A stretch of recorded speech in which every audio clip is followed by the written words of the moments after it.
Hey guys, today I will talk about the US dollar versus the Swiss franc, only because I've talked about potential new buying opportunities on this market. I've talked about this market on Friday during my webinar.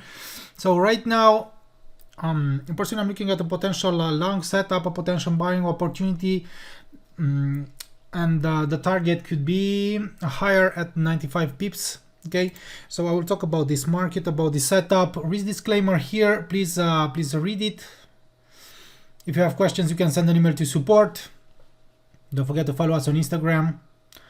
If you don't want to miss our Instagram content. Also, guys, please subscribe to our YouTube channel.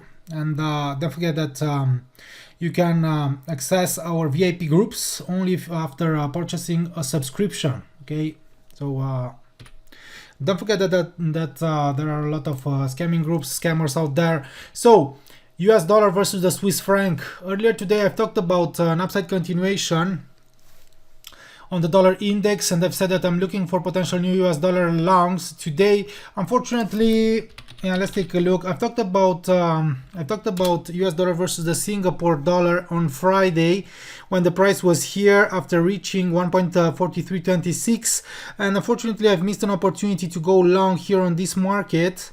After retesting this level in the early morning. Please take a look here.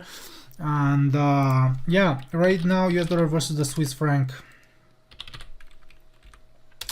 US dollar versus the Swiss franc, because right now the US dollar is strongly bullish. Let's take a look again on the dollar index. So dollar index here, the dollar index edges higher as expected, maybe after retesting 112.66. And as you already know from my market breakdown, I've told you guys also here that I'm looking for potential US dollar long. So US dollar versus the Swiss franc. So I've talked about this market. I talked about this market on Friday when the price was here, and I've said that I will look for potential longs after a retreat if the price will come back to retest the 0.9886 and the uptrend line. Okay, or I will look for potential longs after a valid breakout above 0.9965. Okay, and here it has retested 0.9950, and staying here near this level signaled maybe an imminent breakout. So aggressive breakout, guys. Also here strong rally. That's why right now I would like to see something like this: a temporary retreat, the price to retest this broken resistance zone and area, and then to extend its growth at least towards 1.0060, because we have a key level there. Okay, so let's take a look also on 4 hours. On 4 hours, sorry, on 4 hour, because we have these levels, or actually we have a potential higher target here. One moment.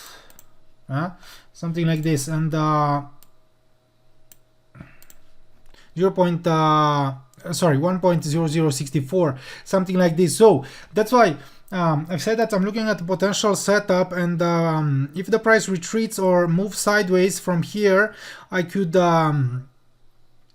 take a potential long opportunity and buying setup, and as I've said, something like 95 pips. Maybe a potential setup, long setup here. So that's why right now I'll wait for confirmation here after this breakout, amazing breakout, because the price could retreat, and actually I really want the price to come back to retest the broken levels, to retest the former highs, to move sideways in the short term before extending its growth, and we have a potential target, as I've said earlier, 1.0064. And because I don't want here the price to register a bearish engulfing and then to come back down here, because coming back here to retest these levels will help me, guys, to hide the stop loss, okay, under a potential new low here. This is why I really want to see a retreat, a correction in the short term, a minor drop, a minor retreat, or a sideways movement here, only because right now maybe if I'll decide to go long, yeah, I don't have a place, a new formal low where to hide my stop loss, okay, and to have something like a good risk to reward ratio right now. That's why I really want to see a sideways movement, accumulation, consolidation above these levels, former highs, before it moves to the upside, before it resumes its upwards movement. Okay, thank you guys. Don't forget that we'll have the consumer price index on Thursday, inflation data, US inflation data, and also retail sales on Friday, guys, as high impact events during the week. Thank you. Bye bye.